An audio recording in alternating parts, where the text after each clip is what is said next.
Hey, it's Ron McLean. Welcome to Hockey Talk on the Rock. With Laura and Keith. It's interesting. So let's back up a second. He played absolutely out of his mind. It made no sense to me. And now, here are your hosts. All right, we are back after a very extended leave of absence trying to coordinate our 9-hour time difference, but this is Hockey Talk on the Rock, episode number 101, and that is Laura, and I'm Keith. And since the last time we spoke, I think we had the trade deadline and the playoffs and the cup champion and the awards and free agency and the draft, so who knows where this will take us today, but we'll try to maybe stay mostly focused Canucks and then just bounce around from there. Sure, that sounds good. So take it away. What do you think? What's your current? Are you happy with the Canucks and their So I think I had a realization, or at least maybe a coming to peace with the Canucks, because I was very upset about them basically from the Boudreau firing onwards, super pissed off.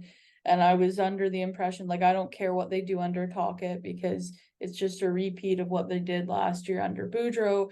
And I'm going to wait until the offseason to see basically the changes that they make and where this team is going to go. But I was super negative. I wanted them to keep that extra first round pick and basically build for the future.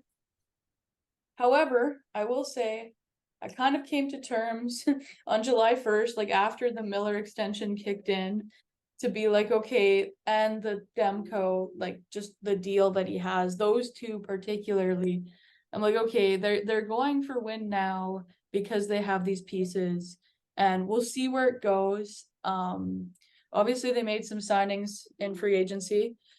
Most notably, they got a couple defensemen in Susie and Cole, and then their supposed third line center in Teddy Bluger. I say supposed because I don't know if I totally buy him as a third line center, but he's adding center depth that they need. So let's hope that it works. And if it doesn't, it's only a 1-year deal, so it doesn't really matter. But I guess my point is that they have to make the playoffs next year. If they don't, it's a total absolute failure. And so right now I'm kind of at peace with them. And we'll see how this season begins. But I did look at the schedule, and I noticed they have one game at home, and then I think they want a 5-game road trip. So it could be another interesting start to the season, but time will tell. I don't know. Time will tell. Yeah, I was pretty upset leading into free agency, hearing that they were going to get Ian Cole and Carson Soucy, because I don't have a ton of faith in them, but also I just came to the acceptance that the free agent class was pretty weak, so they needed to add two defense basically, and there wasn't a ton better out there realistically.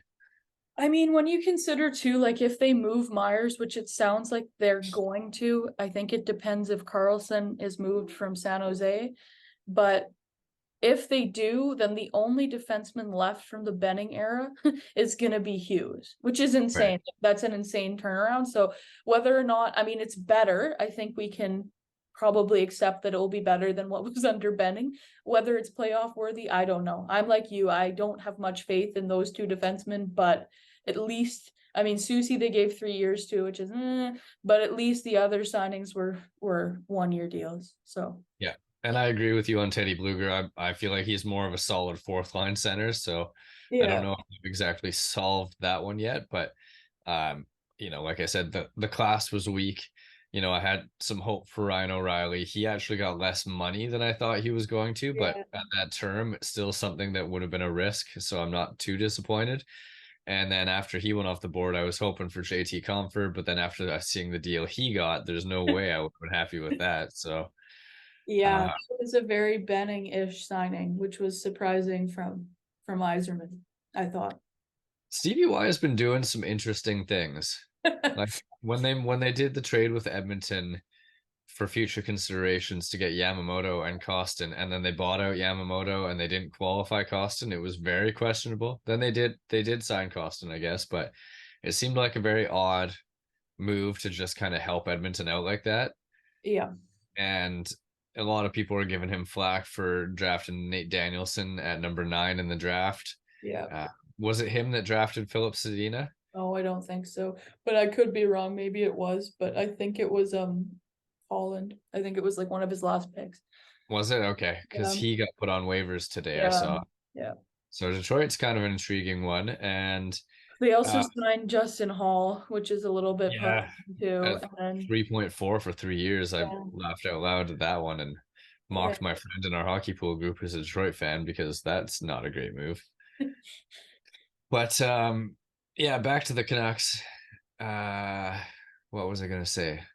Yeah, I mean, I'm happy, I guess, now the dust is settled that they got Willander with 11. I was hoping for Benson because, you know, like we debated heavily, best player available versus positional need, and like they were gonna go defenseman. Kind of bummed that Detroit got Sandin Pellikka with the pick that the Canucks could have kept in the Horvat deal. So time will tell on that. Yeah, I mean, again, outside of really the top few picks in the draft, it's so hard to tell how any of these players are going to pan out, and then even then, sometimes the top ones don't end up being what they project to be anyway. So I was like you, I wanted Benson, especially when he was available, because I was honestly shocked. And then like Oliver Moore, who went to Chicago at like 20th or whatever, I can't remember what that pick was, like he was ranked super high, so I kind of wanted one of the two, but I knew ultimately it was going to be a defenseman. And the more I look at him, the more I'm kind of okay with it. So I think we'll see. Canucks fans are super hurt about it because of Ulevy, right? I think if Ulevy hadn't happened, we would be fine with this pick. Yeah. Hopefully it's not the same story. And yeah, back to the defense. Like I was one of those people that like I really liked Shen with Hughes, and I was hoping he was going to come back, but the deal he got in Nashville, I get why he took that, and I get why Vancouver couldn't do that. Yeah. So good for him for turning his career around the way he did and making some money out of it. But if you think about it, I guess, you know, it's going to probably be like Hughes and Cole, which Cole could probably be a Shen type defensive defenseman to fill that role. And then you'd have Hronek and Susie, I guess. I think so, yeah. Which could be scary. I don't know about Susie as your second pair guy. Yeah. Because as the season went on in Seattle, he became very much third pair guy. And in the playoffs, I think he was getting like 14 minutes a game. Yeah. And then the third pair will be what, Myers and Hirose or Juleson? Yeah, I mean, I can show you. I nerded out and wrote my projected lineup down. Okay. Just for fun, you know. And I had Myers, Brisebois, Wolanin, Irwin, Hirose, like any of those combination of defensemen, I feel like will get a shot. Right. I also have the feeling that Myers probably won't be on the team, so maybe there's still a move to make. I will tell. Yeah. Yeah, with the cost of wingers, I'm not going to get too much into all the moves that have been going on, but the price people have been paying to move off of wingers and their obvious value being pretty much nothing. I definitely want to see the Canucks just go into the season with Garland and Besser in the lineup. Those are the other two names they talk about moving to make some cap space. And I feel like, you know, Besser's going to reclaim that value. He didn't have a terrible year last year. I mean, he scored less goals than everyone thought he would, but he still played fairly well, especially under Tocchet. And I feel like Garland was the same. He was starting to turn around under Tocchet. So, I mean, Garland's an interesting one because he's always produced pretty well 5-on-5 for the Canucks. It's just that he doesn't get any power play time. And so it drives his numbers down. But I feel like if they wanted to prop up his value, they probably could. Right.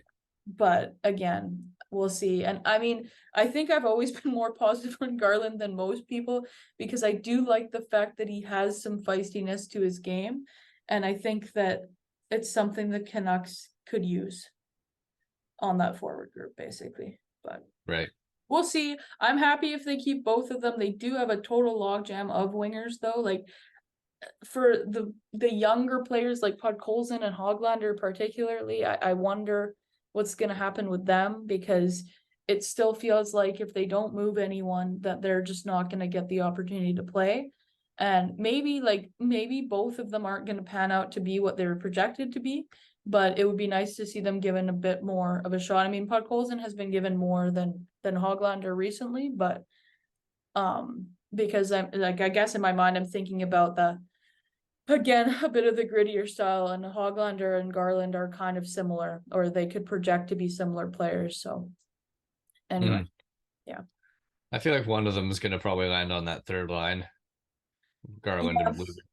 I mean, again, they have a ton. Like, if you think about the top lines as being the two Russians and PD, so Mikheyev, Kuzmenko, and PD. Yeah. And you have Besser, Miller, and then I don't know if you put Beauvillier or Garland or Pearson there, basically, because it sounds like Pearson's going to be healthy, which is the other problem. I'm going to call it, not for him, but for the Canucks. And then, yeah, like Garland, I put Garland, Bluger, Pearson as the third line. And then on the fourth line, you've got, yeah, like Joshua, Podkolzin, Amon, Hoglander, Studnicka. Like, there's a lot kind of crammed in there. I mean, you can debate the quality of those players. I don't know. But I think, yeah, we'll see what happens there. We will see. Time will tell. It's going to be interesting. It's like an all or nothing season, you know. And the other one, like the other thing that I think we haven't talked about yet, that time will tell what happens there, is the backup goalie. And stop me if we've talked about this before, because it seems like it's every year. But with Delia leaving and then Martin last year not playing great, I know they signed, who was it that they signed? They signed a depth goalie that might end up being the backup. And then obviously they have Silvos, who played very well at the World. So that's promising, but I don't know if he's ready for full-time backup duty. And obviously we saw this year what happens when Demko gets injured with this team. So that, I think, to be an all or nothing like team and to have those questions at goaltending is a little bit problematic. I mean, I guess the hope is, ideal situation is they go 15 games in the season. They're not terrible. They up the value of one of their wingers and they're able to find someone who is starting the season needing scoring that thought they had it.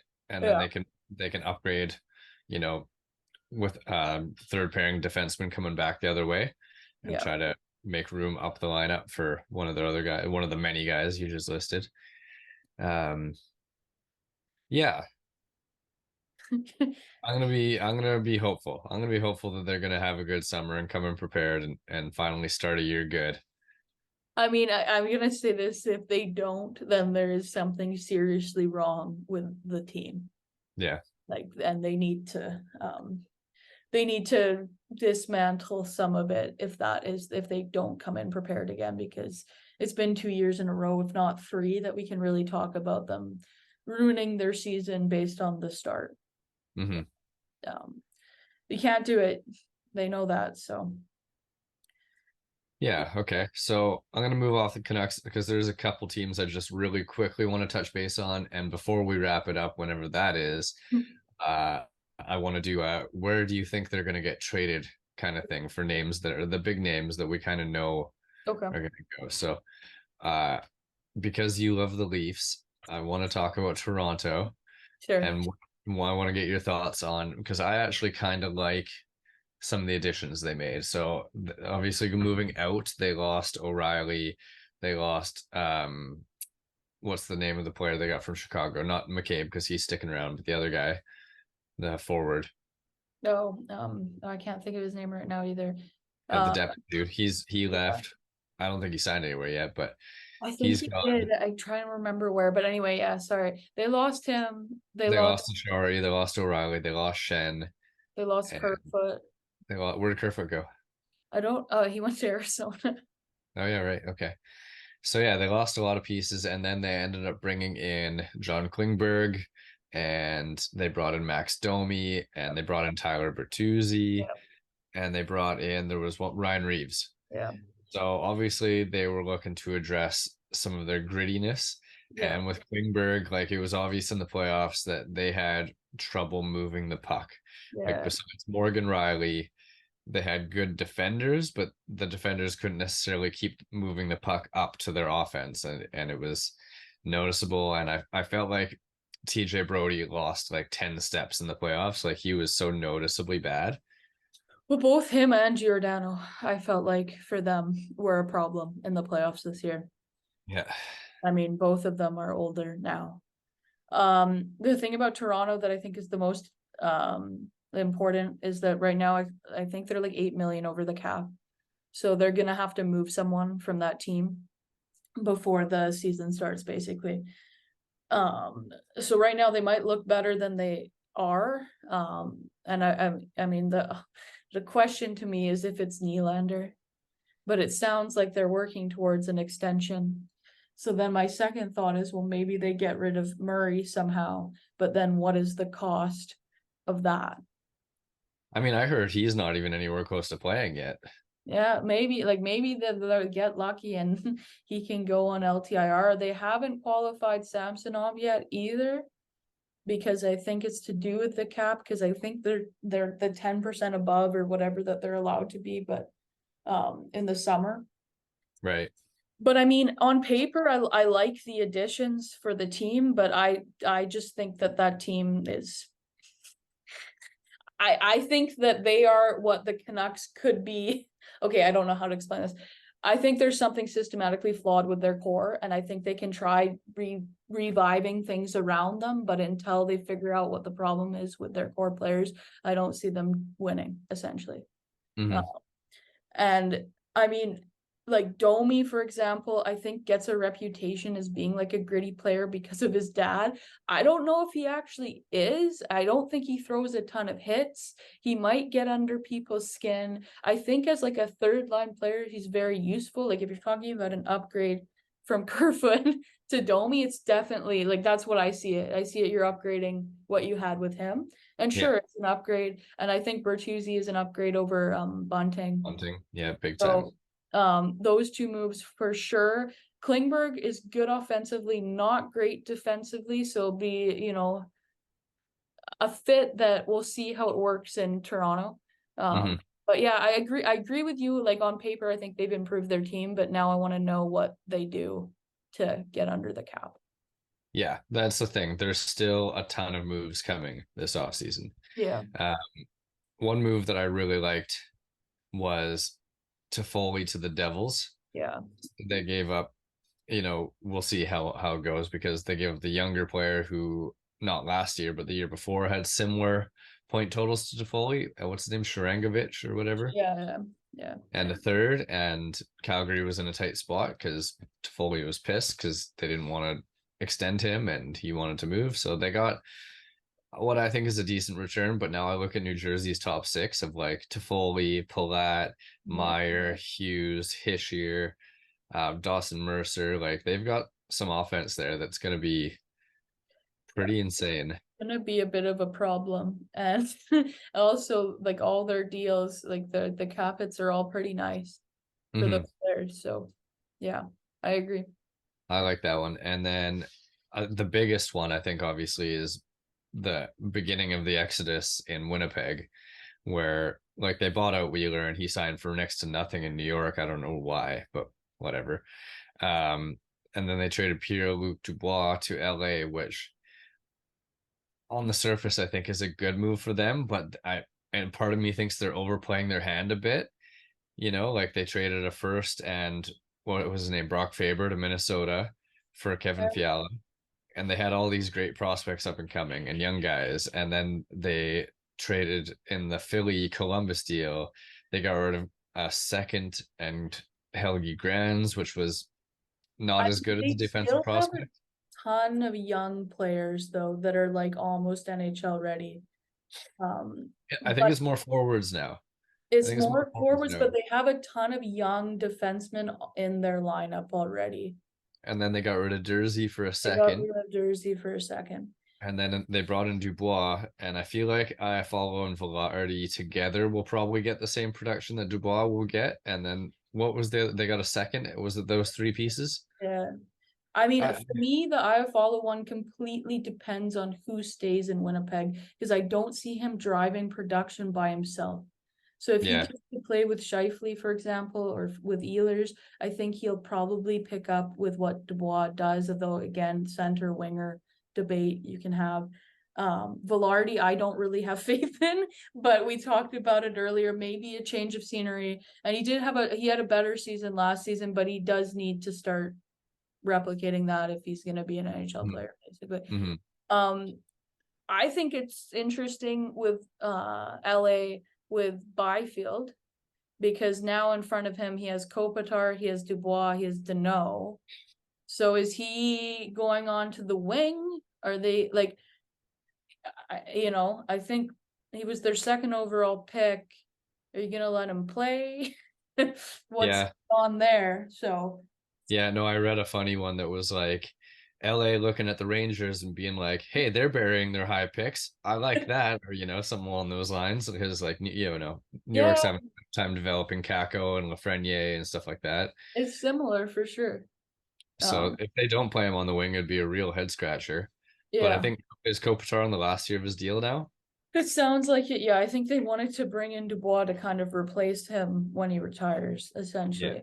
And I mean, Dubois had a good year last year in Winnipeg, and he can play like most situations. I think he's a good like 2C basically, but I think his contract is probably for too much. And I think that honestly, I think the trade is probably pretty fair considering the situation. Yeah. But I mean, if it had been open competition for Dubois, there would have been like first round picks going, right? But I think it was a pretty fair trade. And I mean, when you compare it to Bo Horvat, like same money, same term. Yep. I would take Dubois over Horvat. I know you like Horvat. No, I mean, just by the age alone, I feel like you have to take Dubois over Horvat at this stage. And So sticking with Winnipeg, who do you think Hellebuck will get traded to? Because it sounds very much like that's a possibility. Like he doesn't want to extend. He's on the last year of his deal. Hellebuck. I mean, I'm trying to think of teams that need a goalie. I mean, my first thought was Edmonton, but I don't think that they make it work right with the cap hit.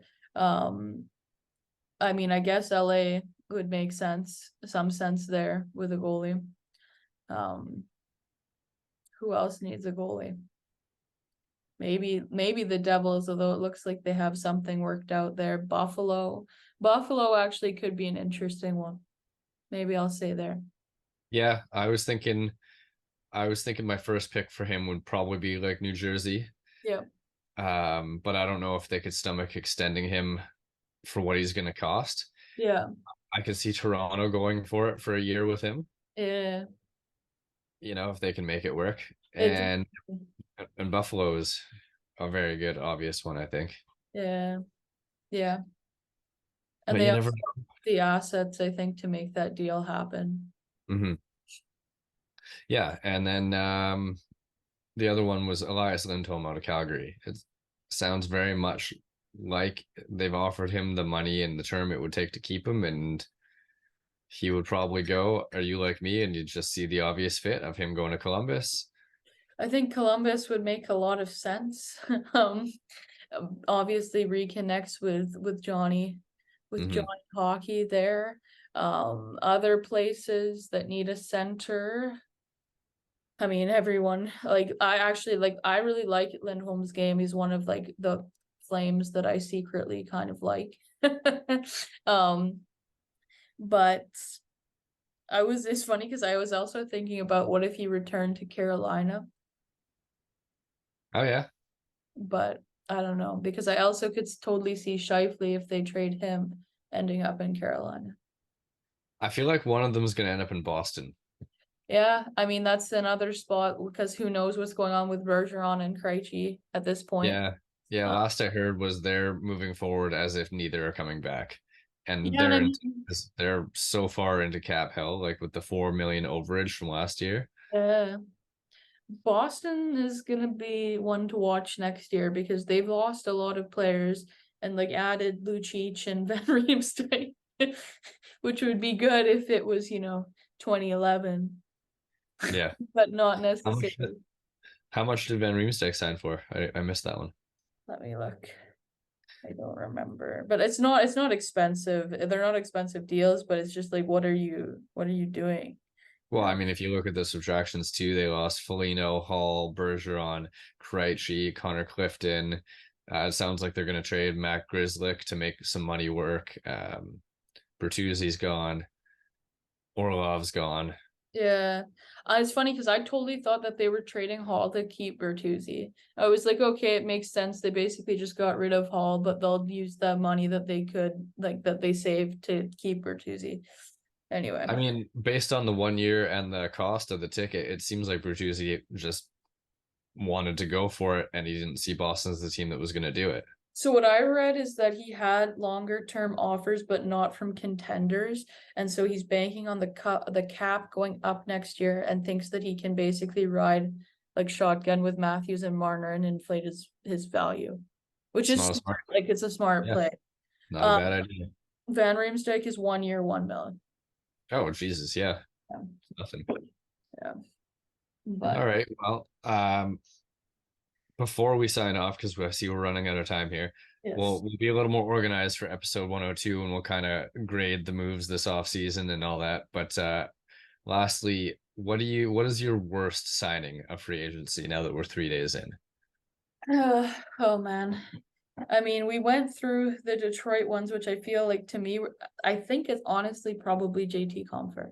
I'm trying to think if there's anything that was more of a head scratcher. Maybe the Orlov one. I felt like that was a ton of money for him. 2 years though. It's yeah, not long. What about you? My one that right away I was like, ooh, that might bite them for a while was the Corpusalo contract in Ottawa. Yeah. 5 years, 4 mil. I mean, it wasn't that long ago that Columbus couldn't give him away, and then he had a little bit of a resurgence, and LA overpaid for him and Gavrikov at the trade deadline. Well, I mean, I guess Gavrikov had value and Corpusalo was just a bit of a throw in. Yeah.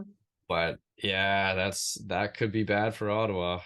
The other one too, talking about goalies, that I found, it's not surprising given the success that they had, but I thought Adin Hill getting that contract with Vegas was somewhat surprising, because it's like 5 mil or something. And yeah, he won them a cup, but they also had multiple goalies play for them in the playoffs, and it kind of showed that they could have whoever in there, and with their defense, it was okay. So yeah. Right, and with their money situation, they have to be re-signing Logan Thompson too, you'd think, and how much is he going to cost? Yeah, I don't know. So I thought those two were also interesting. I forgot about Corpusalo, actually. Yeah, that's my worst one. So I think that is going to be a wrap for today. We kind of bounced all over the place, and we'll come up with a little bit of a roadmap for the next one and see what happens. Maybe most of the names are off the board by then. Maybe a few more trades have trickled in. And we'll see how she goes. Awesome. Okay, so this has been Hockey Talk on the Rock, episode number 101, the long-awaited return. Thanks for listening. That's Laura. I'm Keith.